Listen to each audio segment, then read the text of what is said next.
าเลาะพาเที่ยวทุกคนเที่ยวดงเที่ยวป่าไม่ได้รอรับมือถ้าผู้เลิศบ่ได้เห็นจากเธอกะมาเบิ่ง เฮาเบิ่งอยู่คลิปก็ได้ทุกคนเห็นหมดอยู่นี่เนาะเพิ่นนอนอยู่นี่โลด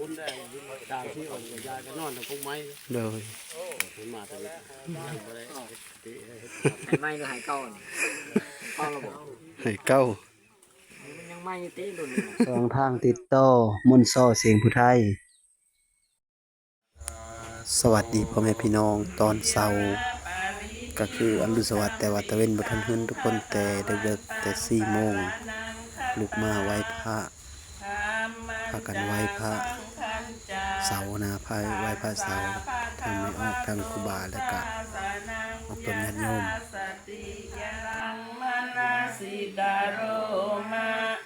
อนุปฏิปัชฌามะสาสโนปฏิปติอิมัสสะเกวรัสสะทุกขขันธัสสะอันตกิริยาทังวัตตาตุหลังจากทำวัดเสาร์แล้วก็เพิ่นก็พานั่งสมาธิพระอาจารย์หรือว่าหลวงพ่ออรันพระครูอรันเพิ่นมาจากวัดภูจกอเพิ่นมาแต่ไทยทุกคนเพิ่นก็มาพาเฮ็ดพาทำพานั่งสมาธิพาไหว้พระซึ่งคอยกับพากันทั้งออกตนญาติโยมพากันนั่งสมาธิก็คือกำหนดลมหายใจพุทโธพุทโธทุกคนเพื่อให้จิตสงบปล่อยว่างสักครั้งสักคราวเพิ่นว่าพอได้โสสางพับหูงูเล็บลิ้นก็เอาเฮาสงบสติอารมณ์เพื่อให้จิตใจสงบและก็ปฏิบัติธรรมกรรมฐานเป็นบุญอันยิ่งใหญ่ทุกคนขอโมทนาถูกบอกนี้ถูกไปกับฟังต่อกันได้แต่ดิวแนะนำจานยูดเท่านั้นแหละว่าใครเป็นไผ เสาร์มื้อนี้ก็ค่อยกันยังอยู่ที่วัดป่าดงคันค่ำคือเก้าทุกคนวัดของญาพ้นแล้วก็มีพี่น้องทางฝั่งไทยเพิ่นมาก็หลายคนมีทั้งว่าอาจารย์พระอาจารย์ประยูนหรือว่าหลวงปู่ประยูนทุกคนเป็นลูกศิษย์ของหลวงปู่ลาแต่เก่าเพิ่นมาถึงทีเลยทุกคนก็เฮาก็มาเบิ่งนำออกต้นญาติโยมเพิ่นนำกันอยู่ที่วัดดงคันค่ำหรือว่าบ้านบุ้งบ้านจัดสรรเมืองอัศพรแขวงสวรรณเขตทุกคนนี่ก็บรรยากาศยามเช้าๆสดๆสบายดีสบายดี สบายดี เป็นได้ฝันดีบ่คืนนี้ กับมันกัดนอนดีเนาะไม่ได้ฟันอีกลมจุกพักได้ ซื้ออันอ้ายคือเลยว่าซื้อซื้อ คือของโอน ซื้อไอโอนเนาะโดยอยู่บ้านเลยเมืองเลยว่ะ มาแต่เมืองไทย อันบ้านไปเลยบ้านนะ บ้านเราน้อยอยู่หนองสูงใต้ โดย จังหวัดมุกดาหาร จักเธอแล้วมา อันกับเธอนี่เธอทำอีท เธอทำอีทโลดเนาะ โดดแล้ว เอาการนอนหลับฝันดีอยู่เนาะ จากมีแต่นอนรับแล้วแต่ฟันมันไม่ได้ฟัน ไม่ได้ฝันไปเลยอดีอายเด้อายเด้ มันจะมกกันเลยละมาฝั่งไทยคนละ โดยฟ้าตะเพิ่นนอนคืนนี่ค่อยเห็นที่เคปไต้ไปเจอเจ้าช่องจำโต อุ้ยก็จะมาฝอก็จะมาฝอ ทหารย่ามบ่ ทหารยาวทหารยาวมาฝอ โอ้เคปไต้ไปเชื่อไต้ไปเชื่อเขาบอกยันเจ้าลงมาแต่มุง ต้อง กับ ใส่ พวก ต้องใส่เลขขี่เข็บอ่ะอ๋อไม่ออกเพียงหนัก อ้าว เห็นบ่ เพิ่นโอ้คืนนี่รถ มันออกเพียงเลขเพียงเลขเพียง เคป 006020โดยแม่นเลย ไม่ออกตัวใดเมื่อคืน ไต้ยำๆคืนนี่นะเคปโอ้ยสบายดีนะแม่อัน มันออกอยู่แล้วบัดนี้ สบายดีแม่อันอยู่เชื่อว่า อยู่มุกดาหาร อ ค่ะ ยู่มุกดาหารโดย ผู้ไทยมุกดาหาร แม่ซื้อนั่นนะ ซื้อแม่ติม แม่ติ่มโดยเคยมาดูอยู่บ่ มาดู โดย แมนซี่หาเธอแล้วบ่ โดย มาทุกงาน มาทุกงานเนาะโดย เธอก็มาแจกเสื้อผ้า โดย อาหารขนมนิดน้อย โดย แจกเงินนิดน้อยโอ้ยหมดกัน มาจากคนว่ารอบนี้ รอบนี้มาพระพระสอง โดย โยมเป็นหกเป็นเจ็ดหรือเปล่า หลวงพ่อประยุนเนาะ หลวงพ่อประยูนหลวงพ่ออารัน หลวงพ่ออารันโดยสององค์เนาะ สององค์ โดยขอขอบคุณหลายๆเนี่ย จ้า เฮาถามอันพี่น้องเพิ่นทางแม่เพิ่นแล้วก็อายที่มาแต่ไทยทุกคนค่อยกะสิพาทุกคนไปเลาะเบิ่งธรรมชาติอยู่นี่ก็คือไม้ในดงกันค่ำนี่แหละพาไปเบิ่งแผนกไมโครน้ำกันสักก่อน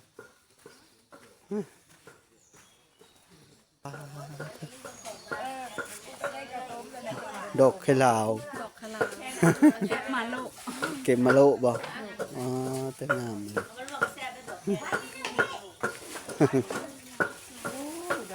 สวัสดีสบายดี สบายดี อันมาแต่เชิญนี่ อ้าวบอกเนาะอ้าว มาแต่มุกดาหารน้ำกันคุณน้องอ๋อชื่อนั่นเลยครับอันหุน บ่ได้เรียนบ่หยุดมาเนาะเดี๋ยวหยุดเรียนฮะ ปิดเทอม ปิดเทอมบ่ ปิดเทอมอัน เลย เพราะว่าอยู่ไทยเรียน อยู่ดีมีแห้ง แต่ลาวข่าว เลยสบายดีมันแม่เด้ สวัสดี เด้อ แม่อนนท์แม่อนนท์มา เอ จาก อ มุกดาหาร มาจากเธอแล้ว หลายปีที่ว่าเรา สี่เธอเลย มาจะได้ก็มีแต่ว่าจิบ่มาอีกก็แล้วมาอีกมันค่าอยู่นี่นั่น เดินนะตามสบายฟ้าก็มีโค้งต่ำพี่เลยเด้โปกโปก เบอร์ ต่ำกระ อ้อ โบ ม น บอน อ้อมบอน อ้อมบอนแกงเฮ็ด เดินนี่โค้งอันนี้ อ้อมบอนอ้อมบอนซื้อกระดูก ที่กระดูโค้นี่ผัดนี่ตัวนั้นนี่แกงเห็ดบ่อน แกงเฮ็ด แกงเห็ดซื้อมาโบกเนาะ กระเบืออันนี้เชื่อหม้อเชื่อชิเลยจ้ะ เชิงหมออีบ่ เดี๋ยวเราดิน เชิงหมออีเนาะไปบ่ถือเลยคอย คือบ่เล่นนะ บ่ต้องขายเข่งสมอ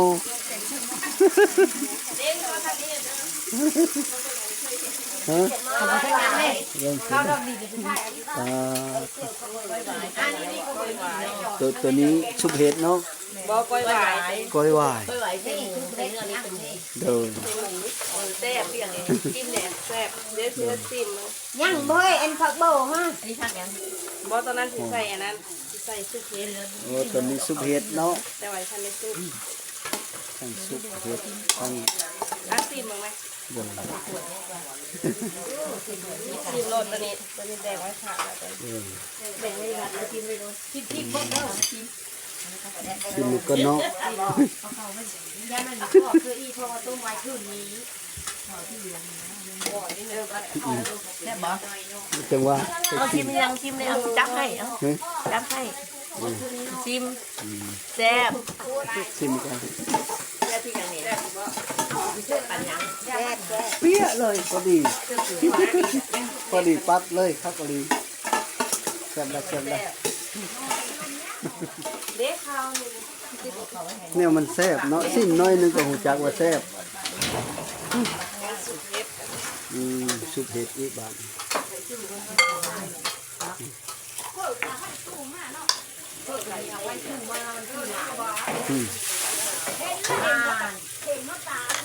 เขาโค ตาละลาแล้วเนาะ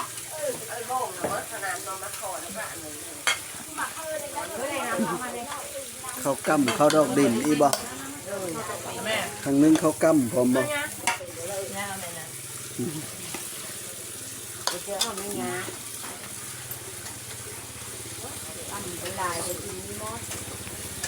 ชาวบ้านพากันมาหึ ข้าวเพิ่มแล้ว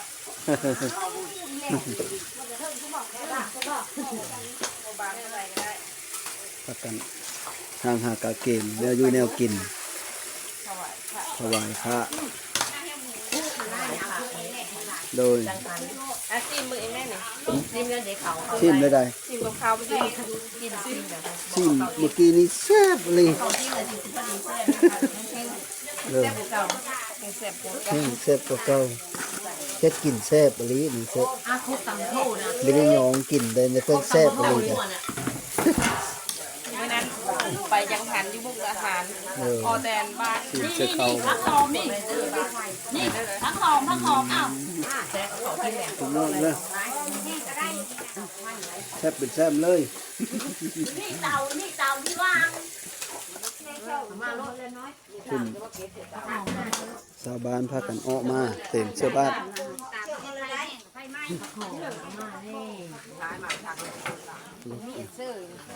เป็นเรื่องฟันดีบ่ไม่ได้ฟันเลย สไลด์แต่ปัดยุ่ง จะไรตะปัดยุ่ง ไม่มีมงการนั่นแต่ยุ่งไม่ได้รับเลยอยากรับตอนเลย เออ ก็เลยหิวนอนอยู่เลยตอนนี้ ตกกระโบดเนาะแต่เก่าเนาะได้จักภาษา หลายเติบเลย หลายเติบถ้ามีเฮาบ่ได้รู้จักตีได้ว่าตัวโบดเด้อ อ้าวจักน้ำเพื่อจ้ะ เฮาเห็นตัวเอาน้ำเพิ่นได้ โอ้ไวพระ เวลาไหว้พระเวลาอันเพิ่นสูตรพระหุงสูตรเพิ่นก็ตัวเอาน้ำได้ แสดงว่าตัวเคยโบดเฮาเอาคันคนบ่โบดดบัวเว้าได้เว้าบ่ได้ดอกเวลาปฏิจักกัญโยเพิ่นเลยหันนี้เฮาเรียกไปตัวเอาพร้อมหมอนี่ก็โบดแล้วว่าซั่น บรรยากาศยามเช้าๆอยู่วัดป่าดงคันคำทุกคนก็บรรยากาศสิประมาณนี้กำลังพากันหางหากาเกมอันของอยู่ของกินขึ้นไปถวายของหลวงปู่ประยูนแล้วก็พระครูอรุณอรัน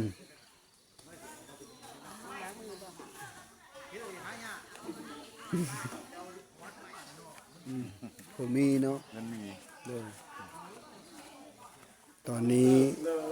พวกตนญาติโยมหรือว่าชาวบ้านบุ้งกะบ้านดงกันค่ำก็พากันเสื้อบาททุกคน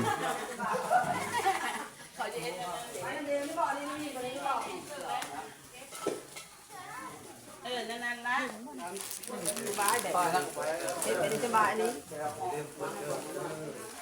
พากันเสื้อบาทเป็นอยู่วัดดงกันค่ำยามเช้า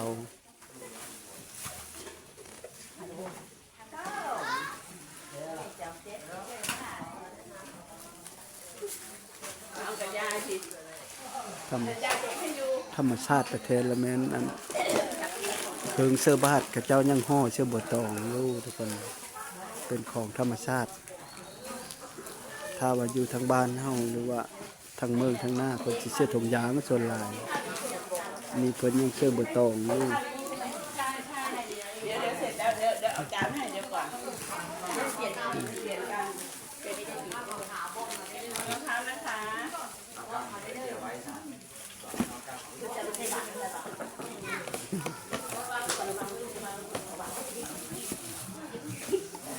สาธุ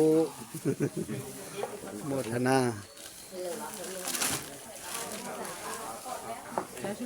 สาธุ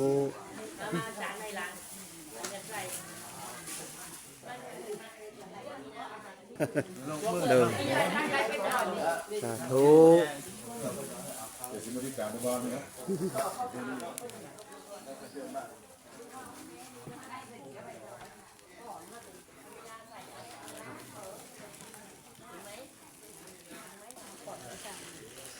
เด็กน้อยนี่ก็มาแต่ไทยก็ได้นี่ได้ เซี่ยวกัน มาแต่มุกดาหาร เซี่ยวกันสองคนอันนี้ เชี่ยวกันบ่ สาวลาวกับสาวไทย โดย เซลกันเนาะ เอาใส่หมดนั่นแหละนี่เองเลย ผู้นี้ลูก หลาน โดยผู้นั้นลูกสังเก้าบ่ ในสังกัด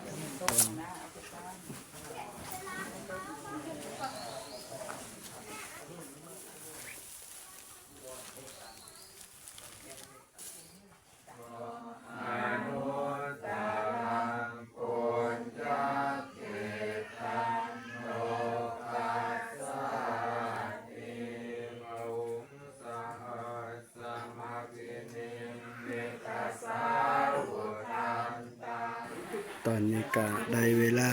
เขนพาเขาเรียกว่าสันพัตตาหารถวายคือหลวงปู่ประยุนแล้วก็หลวง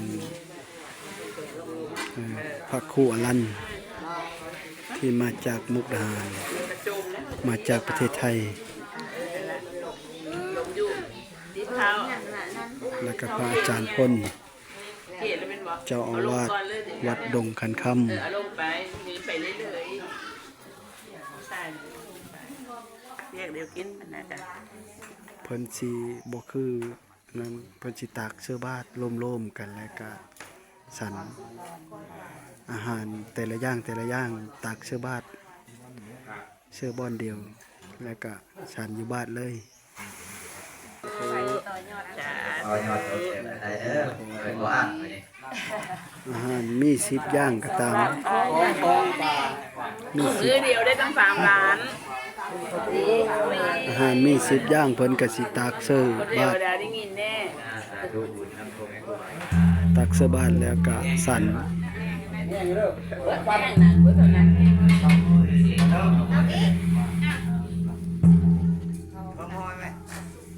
ขามาแหงปีแล้วรักมาก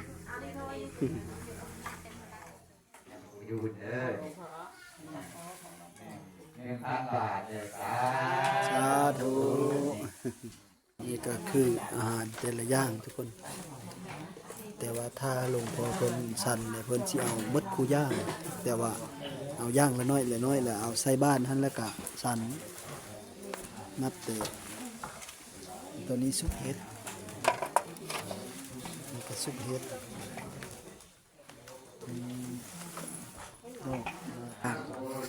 ถวายภัตตาหารเฮอญาติ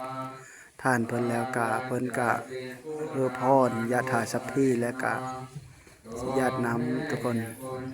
ญาตินำเพื่อพรออกตนญาติโยมที่มาโฮมในงาน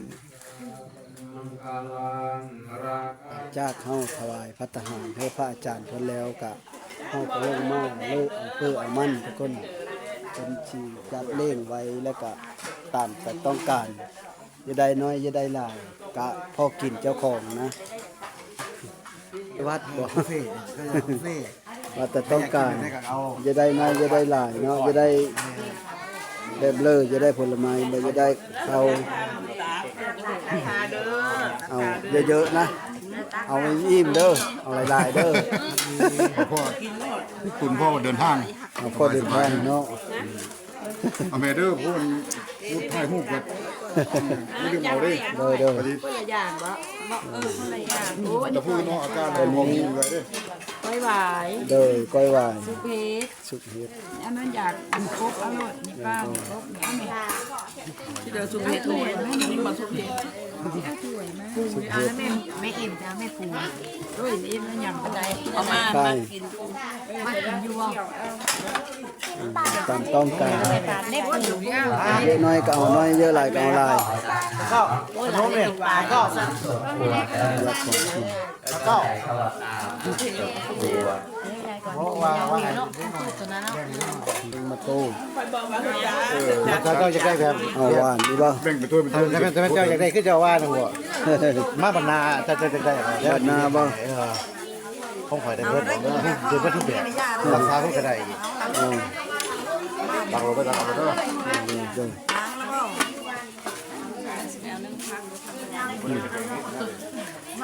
เอาเผื่ออยู่มันก่อน บ่เดี๋ยว เพื่อ เขา ผู้หญิงจับสกอ เดี๋ยวเขา แซ่บบ่ ได้ไหมที่เขาเลิก เลยเส้นแซ่บ กินเขาก็คงหวานมันไหม กินมันอิ่มเด้อเมื่อไก่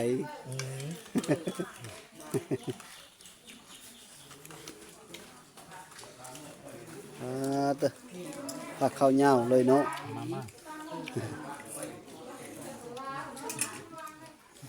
กินมันอิ่มเด้อไอ้เด้อมือไก่เนี่ยเด้อ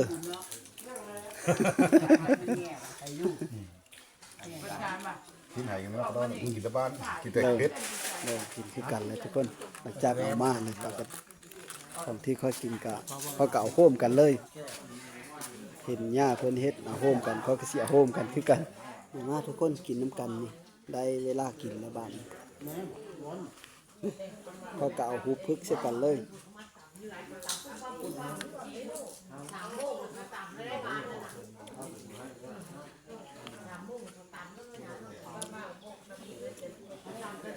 อยู่นี้มีทั้งลาบทั้งแกงทั้งซุปเห็ดทั้งอ้อมบอนทั้งตำมะโถถือเท่ากันนี่เลย เขาย่างหลายคนพูดมันจะยืดแล้วกินบ่ถึง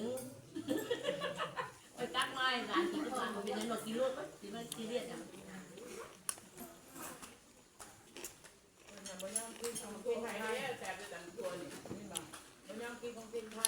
เมื่อแต่เรากินนักเรากินอะไรนิดเดียวเอง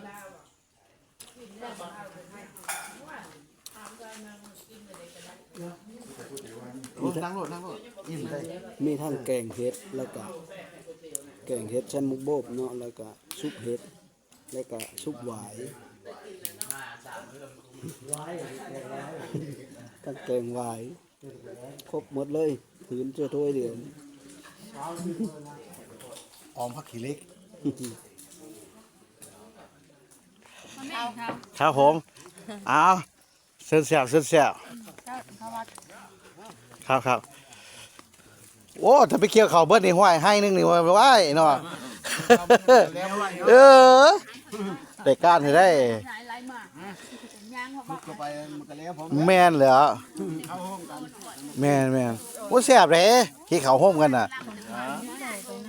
บ่คือเลยผมกี่เขาผู้เดียวไปเดียวซ้ายเดียวขวาแบบโอ้ยมันจะแซ่บเลย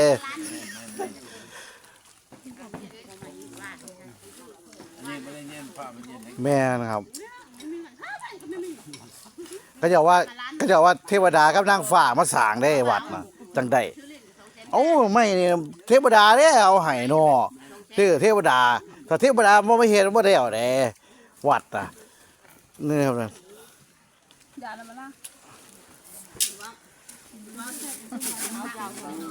นี่ย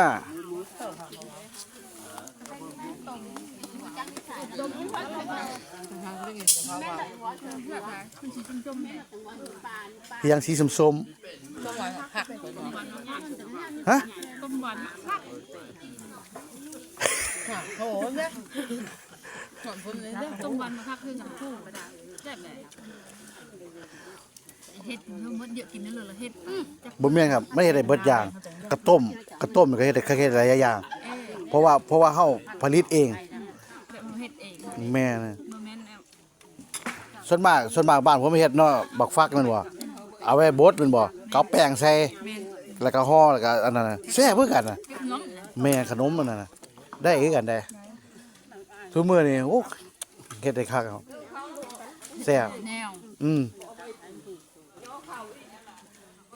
นี่ค่อยก็กินข้าวกินน้ำก็อิ่มเลยทุกคน แต่ว่าญาติพี่น้องก็ผู้ยั่งก็ยั่งทุกคนค่อยก็กินข้าวอิ่มแล้วบ้านนี้ค่อยสิพาทุกคนไปเลาะเบิ่งเขตวัดไปเบิ่งฝูงลิงทุกคนมันสิเห็นหรือบ่ก็ไปเบิ่งนำกันไปเบิ่งฝูงลิงประมาณ3-40เบิ่งซอยได้สังเกตดูทุกคนหอยกินจิโลบ่นี้นะว่าบ่หอยเลยก็กินจิโลฮะอะไรข้อยก็งึดเลยนี่สิหอยกินจิโลก็เป็นมันดูดอยู่นอดอยู่ได้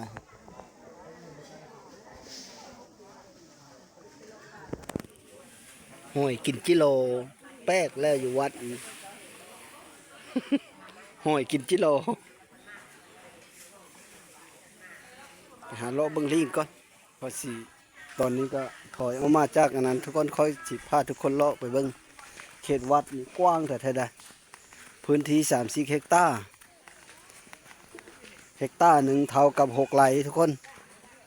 เฮกตาร์หนึ่งเท่ากับ6ไร่บ้านนี้มีอยู่30เฮกตาร์มันสิตกอยู่จักไร่368 118ไร่180ไร่บ่ประมาณนี้แหละต้นโพ2ต้นนี้แหละทุกคนเพิ่นเอามาแต่ประเทศอย่าแม่นต้นนี้แหละมาแต่ประเทศศรีลังกาผู้ใดประเทศศรีลังกาบุหรือประเทศเรียกว่าเขาก็บ่จักกันเพิ่นว่าวัดเชตวันนะเอามาแต่วัดเชตวันอยู่ประเทศอินเดียบ่หรือว่าประเทศศรีลังกาเพิ่นมาปลูกต้นโพพาพี่น้องมาเบิ่งลิงก็บ่เห็นซ้ำทุกคนเขาว่ามันลงหน้าเขาว่าไปหากินข้าวไหเขาตัวเก่าหลายเลย30 40 50พุ่นเลยไตย่อยๆใหญ่ๆแล้วปลายมาใหญ่นี่ค่อยมาส่งเดือน4นะเดือน4เดือน5นี่แหละทางไปกุฏิป้ากุดหลังบอนเพิ่นอยู่ทำอิฐทุกคน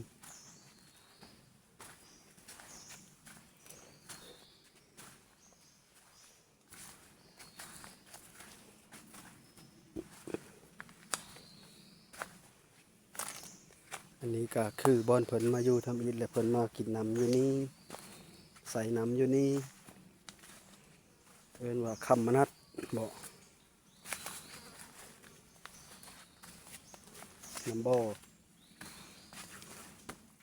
ไม้ลำนี่ก็ลึกดูงามเลย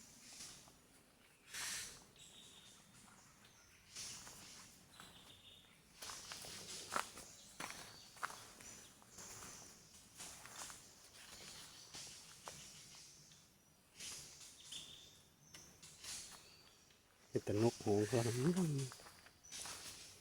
ค่อยมาไก่ตะมูประมาณครบทั้งหมดทุกคนนะกับเว้นกับกบโอ้นี่โดดลงสร้างเสี้ยวบนผลมาอาบน้ำส่งน้ำตะเก้าบ่อน้ำค่ำ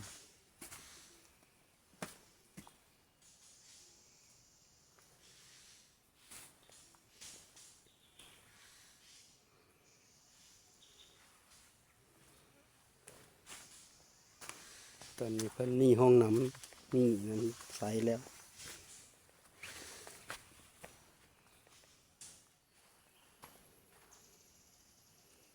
อยู่นี่ก็มาสเตย์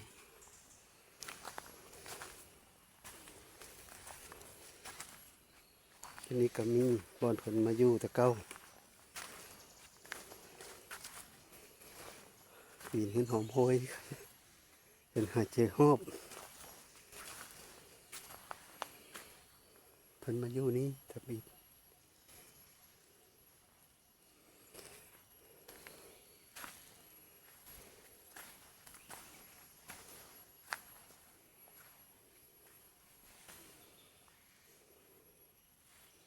ลงเลยทุกคนไปใบบุตรลงเลย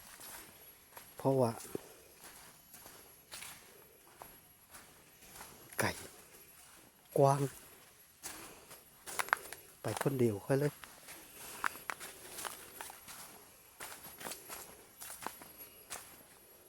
มาห้วยที่สองนะ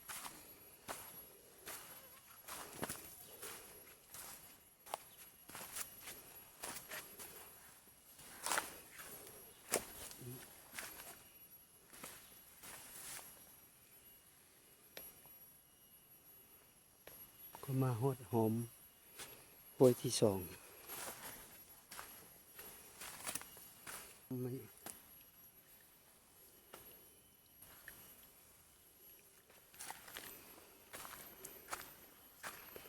ไม่แดงล่ำนี่ก็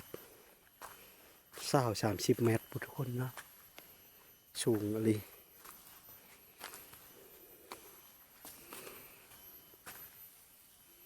ผู้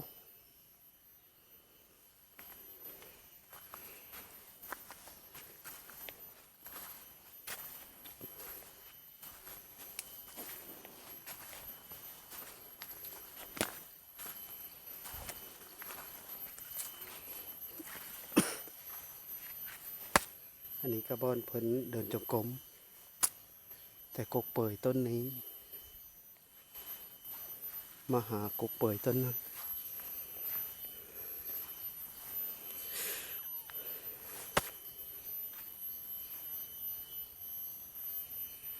บ่มีครูบาอยู่เลยผมสงบคักแน่อะไรทุกคนนะเหมาะสำหรับผู้เพิ่นหาบอนสงบแต่ว่าอันเพิ่นเอาตะไคร่มายั่งอ้อมนี่ก็คือย่านลิงขึ้นไปโกนนะเพราะว่ามันลิงหลายแต่ว่าค่อยมามื้อนี้นะบ่เห็น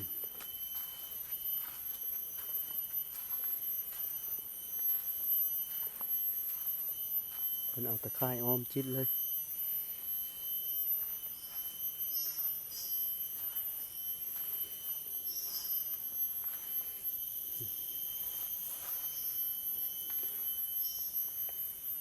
ไว้ผ้ามานี่ก็ถือว่ายังบ่สุดทุกคนยังกว้างอยู่พุ้นและไปพุ้นต่อไปอีกเขตวัดนะเขตอภัยทาน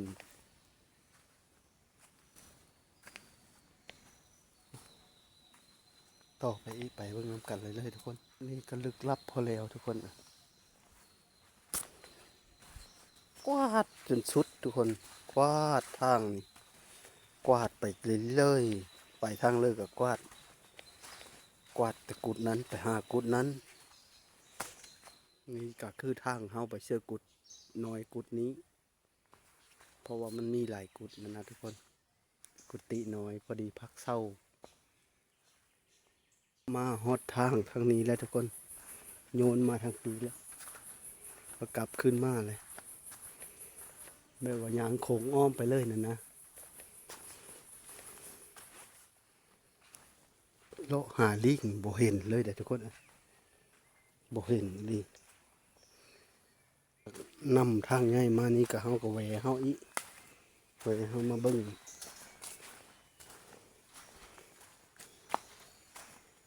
อยู่นะ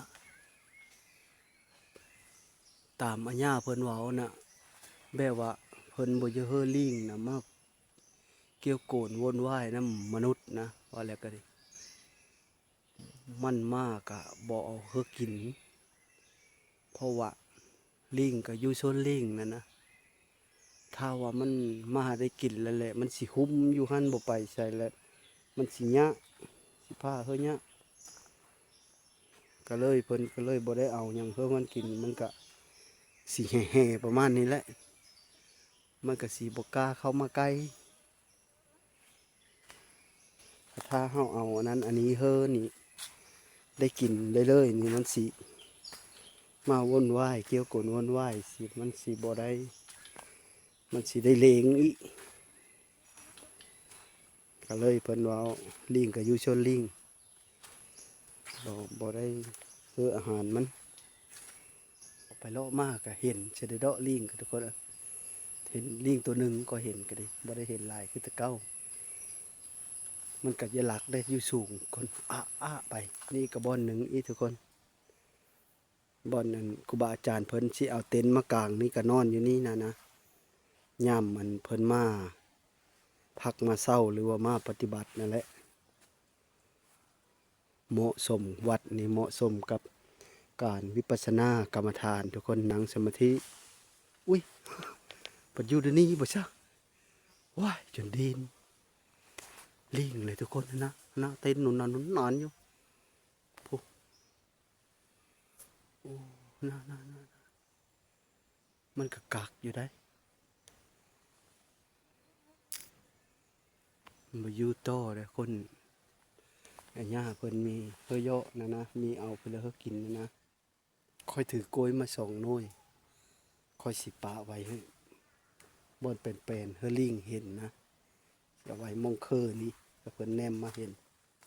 ปะไว้เคอนี้มาเอาเซเดอร์ลิงเอ้ยเอาโกยเฮอนี้เทิงทุกคนก็ได้รอท่าเบิ่งทุกคนเขาสิกลับว่าไปเสื้อมู่เสื้อซุ่มครูบาอาจารย์อยู่เนาะพุ่นแหละไปทำกันเลย หลังจากค่อยพาทุกคนไปเลาะกุฏิแล้วก็ค่อยกสิกลับมาเอาเครื่องเอาของค่อยอยู่กุฏิบนค่อยพักคน แต่ว่ากุฏิตัวนี้ก็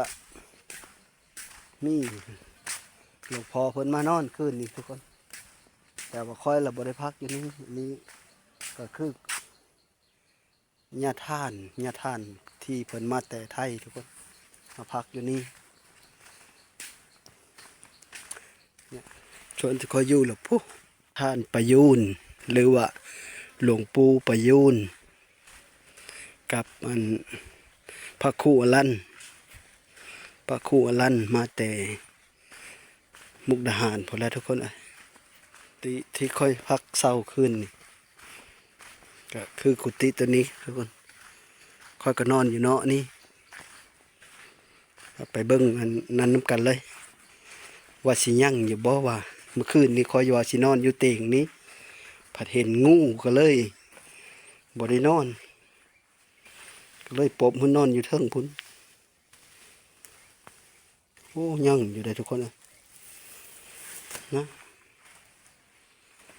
ยั่งคือเก่าอยู่นะ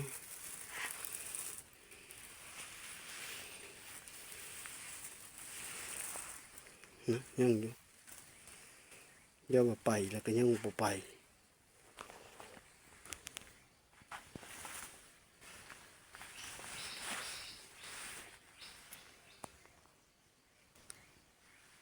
ย่ามาไปแต่คืนนี่เพิ่นยังอยู่เพิ่นคืออึดบนอยู่แท้เนาะค่อยว่าสิมานอนอยู่นี้ผลสุดท้ายเลยงูมานอนก้อนเขาก็เลยบ่ได้นอนเขาก็เลยหื้นนอนเทิงปกไว้คือเก่าอยู่นี่เนาะเพิ่นนอนอยู่นี่โลด ตามที่อ่อนกับยายก็นอนตรงพงไม้ เลย เห็นมาแต่ละบ่ได้ให้ไม้หรือให้เก้าเก้าระบบ ให้เก่า มันยังไม้ตีดุนวันนะเก้าวันนะ สมัยใหม่ ทำไมไม้อยู่นะมัน เลยบ่แม่นแล้วลุ้นอัน100-200 ปีเพิ่นเซะ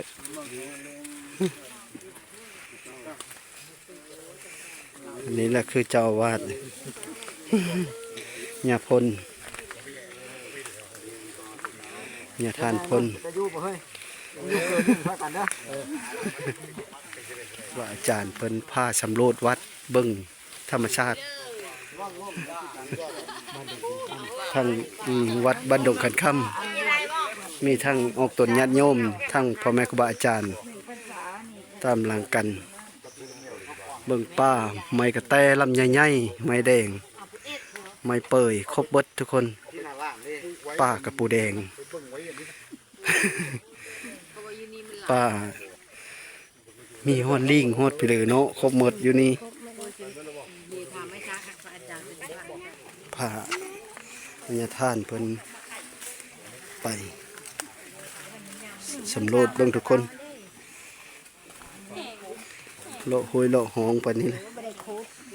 พื้นที่กว้างขวาง30 เฮกตาร์ตกอยู่100 กว่าไหลคำมัดนัด คำมนัดบ่นี่ไหมโอ้คำมนัด คำมัดนัด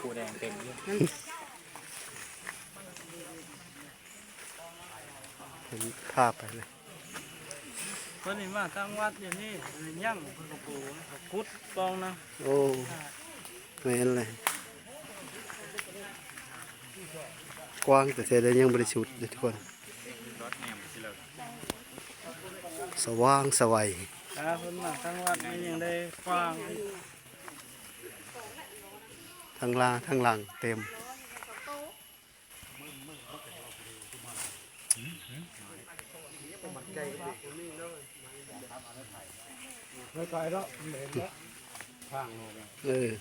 คือแล้วเนาะ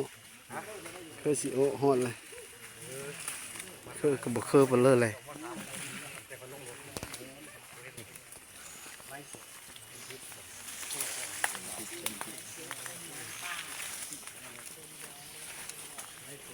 พวกงูโอ้ยเพิ่นก็บ่เห็น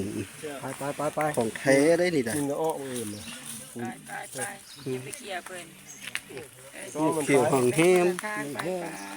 ของแท้ได้นี่ดะมันตรายซะได้นี่ดะพอแม่นซึ่งอยู่นี่เพิ่นงูอยู่ในตีนก็บ่เห็นจักคนเนาะ มองเฮ็ด มีเฮ็ดเนาะ ป้าเป็นดก ป่าดง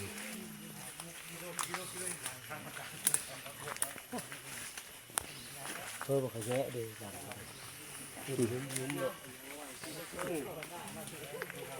น้อย พาเลาะพาเที่ยวทุกคนเที่ยวดงเที่ยวป่า ไม่ได้รอลำนี่ ถ้าผู้เลิกบ่ได้เห็นจากเธอกะเฮาเบิ่งอยู่คลิปก็ได้ทุกคน เห็นหมด ประจำอาหารกันนี่ ตอนนี้ก็เดินไปเรื่อยๆทุกคนสำรวจเลาะเบิ่งเขตวัด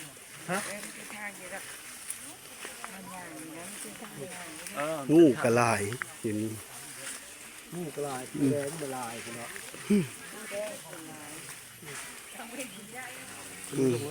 หูกระแดงนี่เนาะ รอหูอยู่ได้เนาะ โอ้นี่รอหูอยู่ เรื่องที่มึงทำไมเลาะมันคือดินนี่ทำพ้นเลยนะโหก็ได้นะ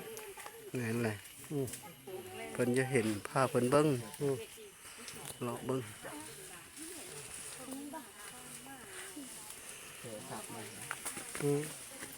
พี่หยางกับก้าวนี่ดอกๆนะ โปะโปะโปะห้าบโปะธรรมดา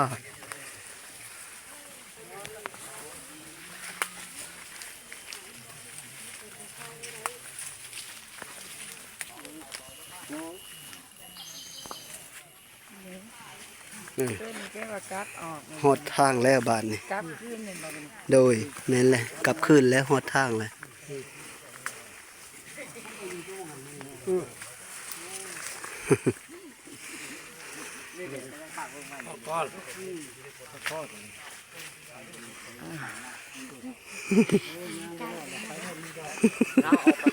ยางไปก่อนเด้อ ไปก่อนเลย ออกไปก่อนเลย นี่เป็นญาติโยมก็พากันเอามาแซว เบิดบืนแล้วเบิดบืนแล้ว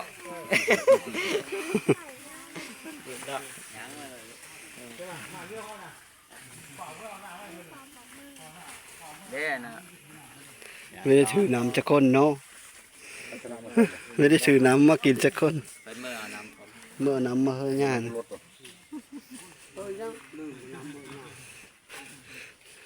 โจร คุ้มเนาะเหมือนกับคุ้มเพราะว่าได้มาเห็นธรรมชาติสดๆนี่นะเหมือนกับคุ้มอยู่แล้ว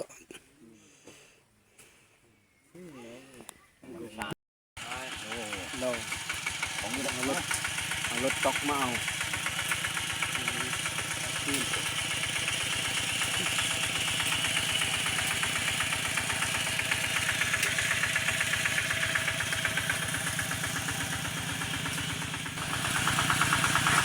กลายเป็นประเทศที่ดีเลยกลายเป็นประเทศที่ดีเลยคุ้มค่าที่บริษัทที่เขาผลิตมาเป็นสวยงาม เมื่อเขาแก้ไม่จนต้องให้ได้3 ต้นโอ้นะฮะชีวิตโอ้อย่าง7 เมตร ที่รถไถ แก้ได้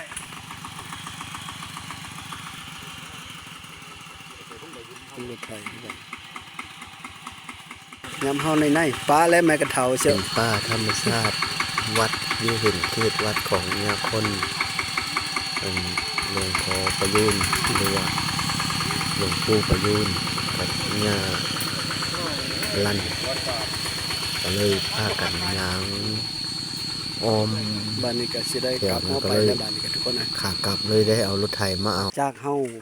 ไปหาเลาะป่าเบิ่งพื้นที่วัดหรือว่าไปหาชมธรรมชาติต้นไม้หรือว่ากุฏิที่เฮาไปทุกคน ตอนนี้ก็กลับขึ้นมาฮอดสถานที่บ่อนพักเช้าแล้วก็หลวงพ่อเพิ่นก็ขึ้นไปพักแล้วทุกคนสุดท้ายก็ขอขอบอกขอบใจนำพ่อแม่พี่น้อง ที่เฮามาติดตามรับชมค่อยก็สิได้กลับมื้อแล้วบ้านนี้สุดท้ายก็ขอขอบอกขอบใจหลายๆ ขอให้เป็นบุญเป็นกุศลสุขผู้สุขคนสายปฏิบัติ สายสงบ สายฝึกจิตทุกคนสบายดีอยู่ดีมีแห้งสุขผู้สุขคนเด้อ